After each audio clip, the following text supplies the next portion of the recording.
Sadly, it is everywhere. People are dying at alarming rates from heroin and other drugs right here in our community. In an effort to help inform the community about the heroin epidemic, the U.S. Attorney's Office has partnered with grieving families who have lost loved ones to this drug overdose epidemic. The partnership is called HEAT. Yeah, this team has recently developed a series of educational videos about the issue, and here today is acting U.S. Attorney Carlton Shire and a few brave moms who lost a child to an overdose, Lynn Hulsing and Debbie Raines. Welcome, guys. Thanks for all of you being here today. We appreciate it. I don't know if there's any other way to describe it, but it is an epidemic. When you hear the numbers of overdoses, 12 in Mount Sterling in one day, you got 11 in Winchester the next day, Louisville with the epidemic. It's crazy what we're dealing with, isn't it? It really is.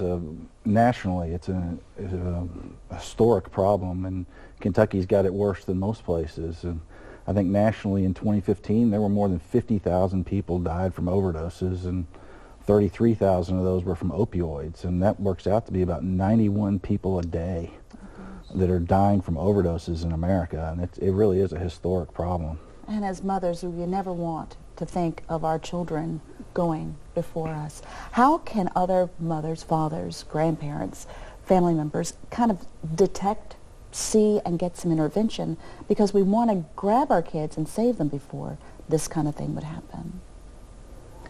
Well, first let me tell you a little bit about my background. Elizabeth was 24 years old and died of a fentanyl overdose 2 years ago, Christmas Eve. I'm a nurse. I live here in Lexington, have 4 children. She was a very bright, adventurous girl. She did a year of mission work in Philadelphia between high school and college, and graduated from college and received a full ride to the University of Miami in Florida for a PhD program studying race and ethnic relations. She was introduced to drugs during her college years by a coworker of hers, and I just feel, you know, yesterday I went to a memorial for a 26-year-old man that died this week in Lexington. He was a UK student. I was told last night of a 23-year-old woman in Lawrenceburg died of a heroin overdose on the 10th. And today I went to my hairdresser, and her brother died of a heroin overdose 10 days ago. So it's everywhere. And I just want the public to know that heroin knows no boundaries. It doesn't discriminate against anybody, and it could be anybody's family.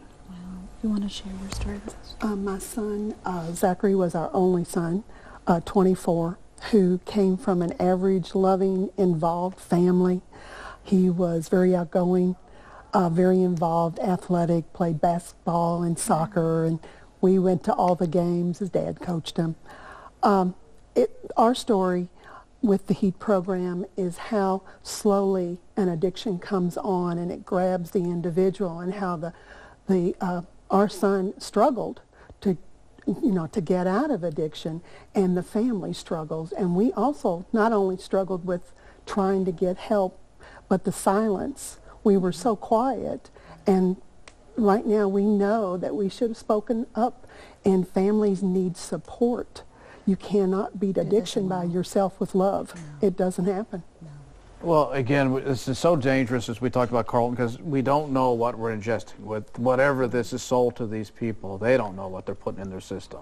Typically, drug traffickers are not the most honest people in the world, and you don't ever have any idea what they're selling you, and it really could be laced with something extremely dangerous. So again, to hear more about Debbie and Lynn's stories, you can go to the USA HEAT website. Just Google U.S. Attorney HEAT, or request an individual copy of the videos by calling 859-233-2661. Thank you guys for coming in and sharing your story. We appreciate it. Thank you for having us. Well, let's take a look at the forecast, because I enjoyed the weekend. It was very nice.